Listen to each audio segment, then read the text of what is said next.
So you're a meditator or someone on the path of self-realization, self-development in the sense of reaching your higher consciousness, reaching your higher self. But how then arrange your lifestyle?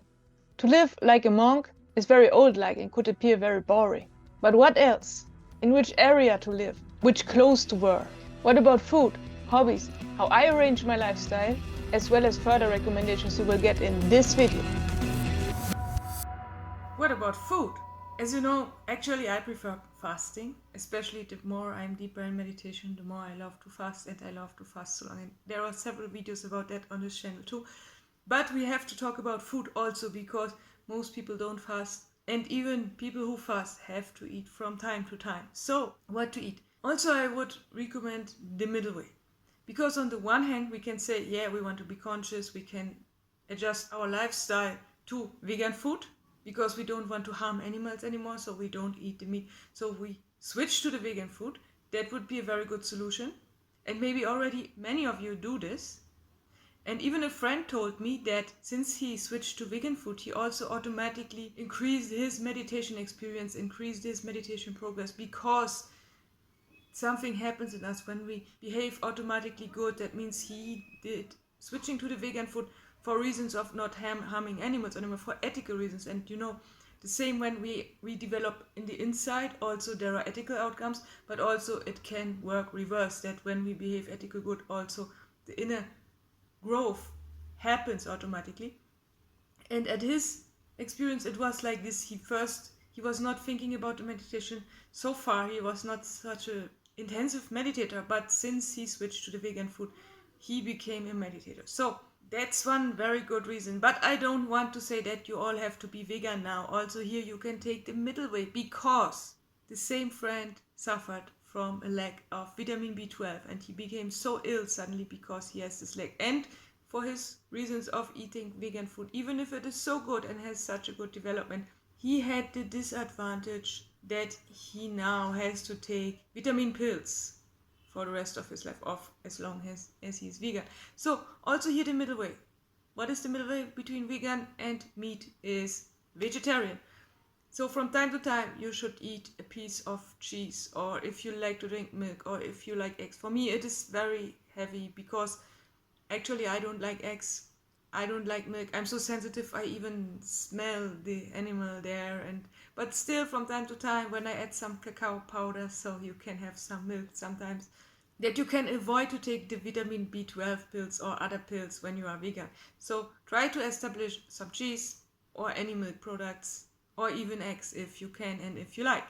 Or you just stay vegan and take the vitamin B12 pills extra. But of course, I don't want to blame the people who eat meat, because we are about non-judgmental and we should not blame others. Even if you like meat, it is not too bad. You can have it from time to time. For me, it was pretty easy because from the very childhood, I actually didn't like meat. Then they told me I have to eat meat because otherwise I will not grow. That's actually a silly mindset. That's not true. See, all people grow if you eat meat or not. It doesn't make a difference actually. But they told me that things which they believe, and so I ate meat for many years because my parents gave me meat and they said I have to eat it. But later I went after my taste, and I abolished meat more and more from my life. Just I was after my taste. And because it was so sensitive, and actually the pure meat I could see, just consider in most cases the pure meat doesn't really taste. When you just cook it without any spice, it doesn't taste.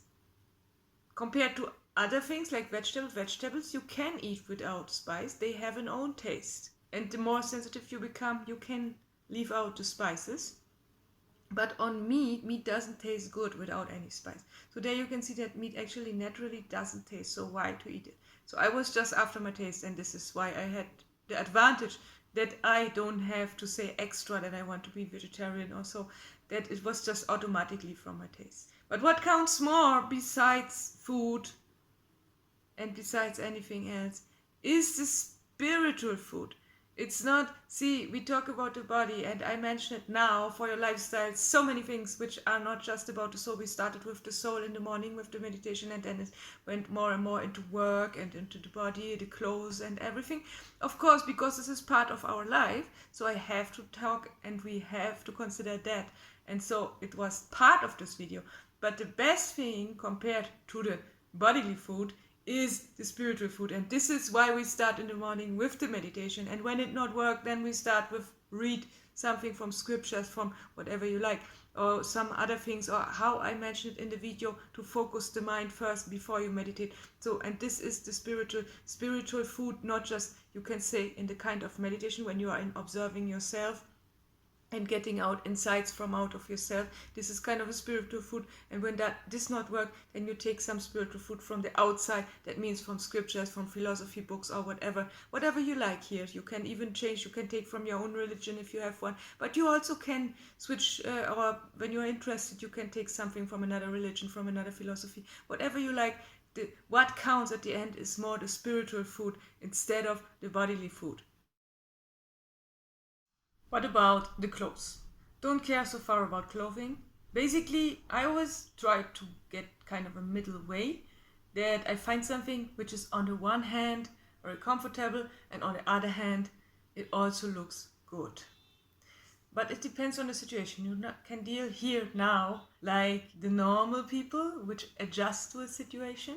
You can adjust a little bit to certain situations. It depends. It's an important situation in this world, like applying for a job. Of course, you have to take some more official clothes, which are maybe not so comfortable for that day. But for meditation, you will have the most comfortable. And when you have a middle thing, like you just go in the city to meet a friend or to go out, but not like an official going out or official meeting with your boss or so, just a normal going out with a friend, then you can have some of this middle thing, that if it's a good restaurant, you don't have to get your best clothes, and also you don't have to be too relaxed, too comfortable. So you take a middle thing which looks good and at the same time is also relaxing. But when you are alone going through the city, having no certain goal or so, just take whatever feels comfortable for you. Maybe it looks a little bit spiritual, maybe not. Take whatever is good for you, where you tend more. Because as I earlier also told, that the right people will come to you automatically. Because the right people are same like you. They don't look so far on the surface. They are non-judgmental. They are developed. They don't judge people from the surface, from the clothes. They will follow you because they come for any reason. Maybe they come that they have a conversation with you. Then they see your knowledge, your wisdom, and then they will decide to meet you more, to make friendship with you because of your inner skills, because of your development, not because of the clothes. And so that's why I say don't care so far about clothes. And if you have to care for some world or outer reasons, then try to take the middle way. And I mention it now several times. The house, the apartment, where to live. Basically, as you know, it is good to live wherever you feel like. If you like it more in the village, do it. If you like it more in the city, do it. If you feel uncomfortable with your situation now, because maybe you have lived in a village earlier and now you live in a city, and since then you are very nervous, or things make you nervous, the rush hour or whatever happens in the city, so then you have to go back to a village. Maybe not the same, if you have certain reasons that there are people which reject you for your new lifestyle or so, then just take another village. There are also houses to rent in villages. You don't have to buy anything. I don't have the money. I have never had a house in my life. I always live on rent, but I always from time to time choose the right lifestyle which fits for me and which is making my life more comfortable. And as you are developed so far, you know that you love a silent place, and so you will have a silent place. You should. Even in cities there are silent places. You can have an apartment near a park or so. So you don't have to live in a village actually for silent places. And what also is important is that you live as cheap as possible, because, as I told you earlier, you have to work less for your development. It is better to be not so entangled in any work, and especially when there are just normal people and you are the only one on your self-development. So you have to reduce work, and for that, of course, you don't earn so much money anymore, and then it is better to have the most cheapest apartment or flat, whatever you can get. And for those ones who want even more action, of course, there is so much which is still silent and still about action. For, as you know from my other videos, you take a tent and you go in a forest which is far away from people, which can be sometimes dangerous, and you will have much silence, especially in the night. And when then sometimes a sound comes because the animal is nearby and you don't know what for animal it is, you don't see it, it's absolutely dark. So you will have your action and you will have your silence at the same time. Or for those ones who are younger and even need some more action also for the body, you can also do your camping together with hiking, or you don't have to camp, you also can just do the hiking. And there are several sorts of yoga. Actually, you know, when you are on channels like this, that there is the true yoga, which is also a mind task like meditation, which is about to focus the mind, to become control about the mind. But for most people, as you know, they think yoga is something bodily, something which is like kind of sports. And of course, there are so many kinds, even if this is not the true and the absolute highest yoga. But it is sometimes good to have some of this active yoga for younger people. I know that many of my followers are younger than me. So just do these things. If you like some kind of yoga, do that. If you like hiking, do that. And if you are even more quiet, then just go for a walk. Whatever fits to you, try to implement. But the basic thing for all of this is to reduce that social media, to not look on the WhatsApp all the time, to more be alone or with a good friend, which is also a meditator, with a good surrounding, and to just go and develop in the nature or while hiking or whatever you love from these things. But forget your phone, please, as often as you can. And there are other hints also which go in that direction. For example, if you have an old phone, you can try to have the WhatsApp of one of your phones and the other phone you take when you, sometimes, for me it's so, often I just need a phone to Google something. Sometimes I just wanted to know, sometimes a word in English or so, or just a small thing I just want to know, and then I want to Google. But as soon as I switch off the internet, I'm an offline person. I'm always switching in the flight mode. I just use the phone as a clock, as a watch, or as a calendar, or as a flashlight. But sometimes when I want to know something, I switch on the internet, and as soon as I do that, all the messages come in, all the emails, all the WhatsApp, you know these things. So it is good to separate it on another phone, or to switch off the push-up messages and all these things, that not all this information come in as soon as you switch on the internet. You must have an extra hour where you have kind of you make your own consultation hour. Not officially, the people don't have to know about that, they will think you are silly also, but you take your own consultation hour that you once a day or every second day. You will love it even more. It will be more interesting for you to just read the messages every second day, and I tell you, you will not lack anything. You will even have a better quality when you just check the messages every second day. Or even less, if you can, if you're not dependent from a job where your boss is calling you from time to time. So you will enjoy your phone or this wrong connectedness through the phone, which is not the higher connectedness. You will enjoy even more if you have it very less. And in between, you take lots of time for yourself.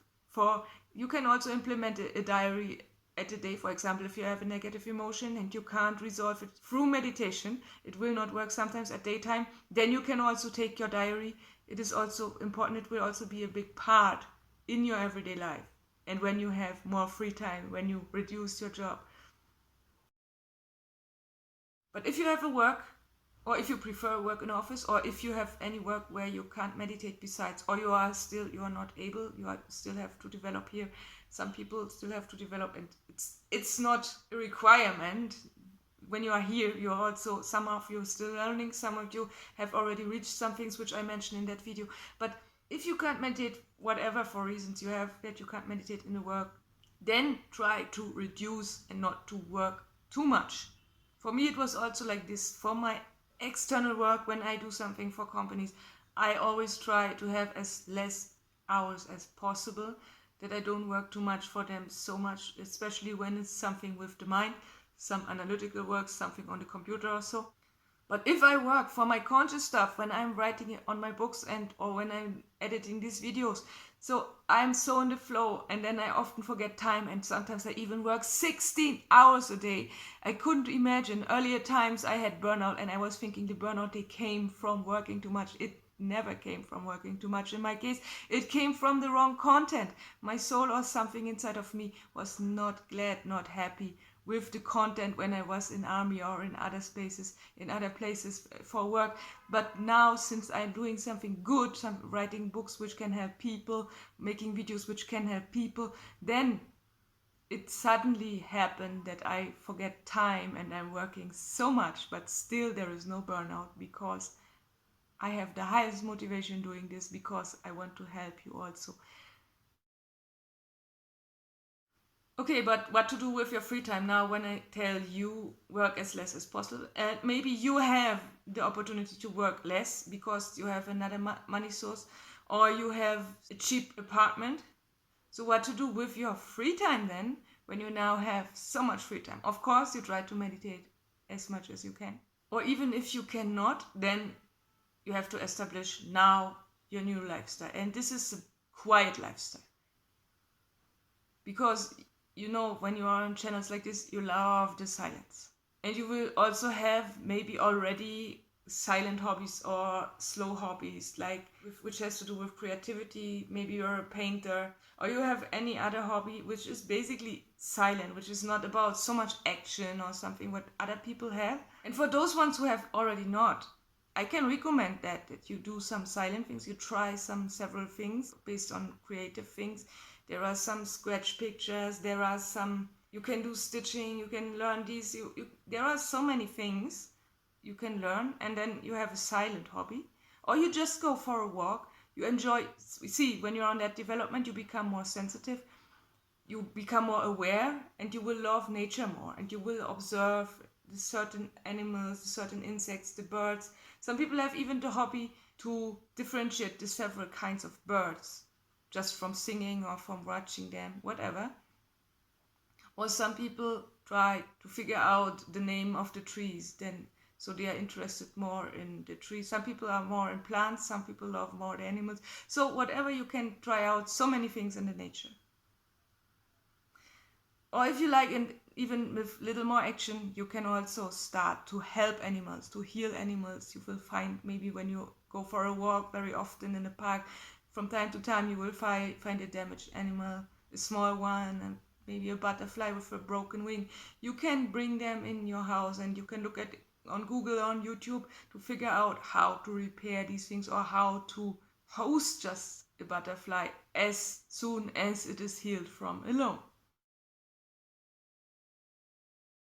Before you implement your daily routine, your new routine to make a better lifestyle, you have to talk with your partner, because normal people love to communicate. You have to communicate, you have to say everything, that they are not confused what's happening to you, why you are now having a new lifestyle. So most people don't like that. But if you want to change, you have to communicate that with your partner, or when you live still at your parents or anywhere you have with your direct surroundings in the same house, you have to say, now I have to change some things, otherwise they will be confused. And even after you told them, it can happen that they try to kind of attack you, because normally people which don't develop, they can't bear that you develop and that you now have this new lifestyle, even if it's just on the surface, just an outcome.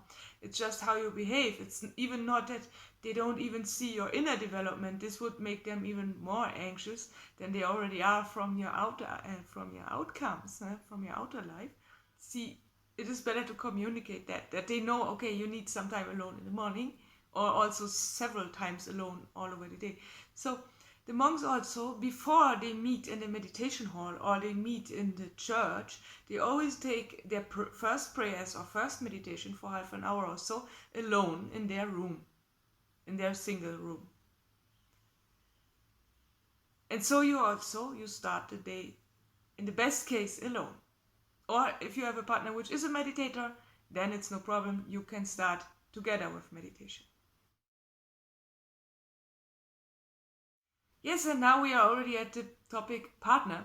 It doesn't depend if you have a partner or not, if you want to live in a monastery or not. this you can decide alone. But it is very important to have the right surroundings in general, besides the partner. Best case is, of course, when you have a partner who is a meditator also, because you support each other. When someone is lazy at one day and says, oh, I don't want to meditate today, and so then the other partner could say, oh, no, let's meditate. And then you are on a very good way. You have someone who supports. But as you know, if the partner is a non-meditator and doesn't understand, then it can also be harmful to your development. The same with other people in your environment, not just the family. Also, now we go to a broader circle, friends or work colleagues, and so people can also be harmful or they can be supportive here.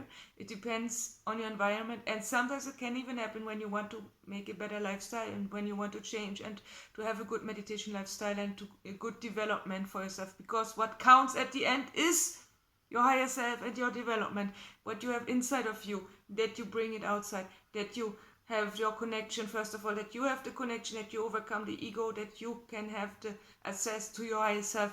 And that counts at the end, because that is the undeniable soul which will overcome all of your lives and which will go back to God and is in the communion with God all the time. But it's just our ego which is around and which is overwhelming this process and this higher self all the time.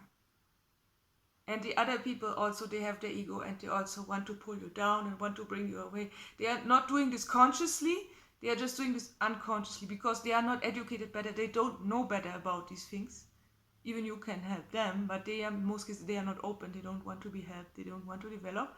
They think they are already perfect as they are, but they are not, they are opposite. And the best recommendation I can give you here is try as best as you can to not adjust to them, because they are belonging to this world and you are belonging to the spiritual world. And when you adjust to them, then you also adjust to this world, and then you can behave like a dog or like a monkey or like they do. Just see, you can live with them, you can from time to time, of course, we have to do things they also do. We have to eat and we have to live in a room, and we can also live in the nature sometimes.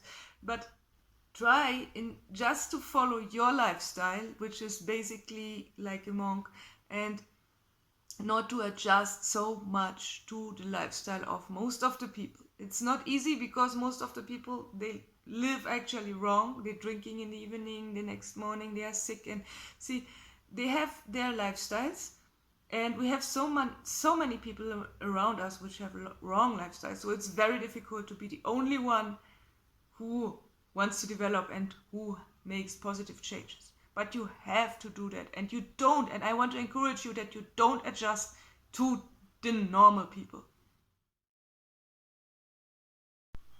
And that means choose the right people. Sometimes even you have to say goodbye forever to some people. Sometimes people also will disappear from alone because they don't like you anymore when you develop. It can happen that you feel sometimes very lonely when people say goodbye, but new people will come automatically. You just follow your lifestyle, and some new people which have a similar lifestyle, they will think you are cool, they will find you cool, and then they will follow you, then they want to be with you, because you are now as you are now, as you have developed, and so they like your newer I, because still there is the ego, but we are working on that, how to overcome. And so they love your new person, your new personality, which is in that self-development, in sense of getting access to the higher self. And as well as you say goodbye to people in free time, you also have to say goodbye sometimes to a job. You also have to have good people, good surroundings on a job. And when this is a job about when they all just are after the money, and which they are all just in envy and have negative attitudes, and so it's not good to have so many bad people around. If there are just these kind of people which are belonging to this world and which are very bad and falling in all negative emotions just because they hunt so much for the money and they don't care about others, then you have to be careful. Even sometimes you have to consider to change the job. Basically, you can take jobs which are conscious, which are sustainable. In most cases where there are companies which are focusing sustainability, like recycling companies or other companies, even you don't have to do with the waste itself. You also can work in an office, for example. If you like more the office work, you can work in an office of a recycling company also, or you just find your own business which is very sustainable. Because whenever you work sustainable, it's just with the material. It can also happen you met new people, but they are just sustainable and just very conscious, but just with the material in the work, and they don't know about their inner consciousness. But even that can have good effects on them. First, they are just conscious on the outside, in the sense of separating waste, separating several kinds of waste, and then this also will make in long term them conscious inside. And also when they get to know you, and you can also teach them from time to time, not too much, don't over challenge them please, but see, when they are together with you, then you can ask them, for example, when they say, oh, I'm such a conscious person, I behave so conscious, and then you ask them, what do you mean with conscious? And then you tell them from consciousness, and that there is something inside also. It's not just the conscious outcomes, because most people still, if they are conscious, they also can be just conscious on the surface. That's not so bad. It is even more developed than most of the people, but they are still lacking the consciousness inside, because there is still a wall. They just think it's conscious. You have to be on the outside. I have seen many of these people, and you are the only one among who knows from the consciousness inside, and you can tell them from time to time, and then you will be the best colleague of all of them. You will become employee of the month. No, I'm just joking. And what about working times? If you can, and if you don't need so much money, try to work as less as possible, because you need your free time for the meditation. Of course, you try also to implement the meditation while working, because you can have a sustainable job, but also you can focus to have an easy job, which is not just in the analytical brain, because most people choose office jobs. I would not choose that, because then you're just in thinking and you're just supporting still the analytical part of the brain, and then this also is where the ego located is in, and so it will hold you in this old personality, in this ego-based personality, and that's not good. So try to do something like where you can implement some contemplative work, like look at the Monk movie with the great silence. I recommend it. You would see they are hacking wood, and they are doing very basic work with physical work, whatever you can, or you can learn it. It's no problem in most cases, but it will be even better than sitting in an office all the time and not having so much opportunity for meditation, because you are thinking all the time. And at the easier jobs where you do physical work, you can try to meditate while working, and that would be the best case. So have a nice day. See you soon. Bye.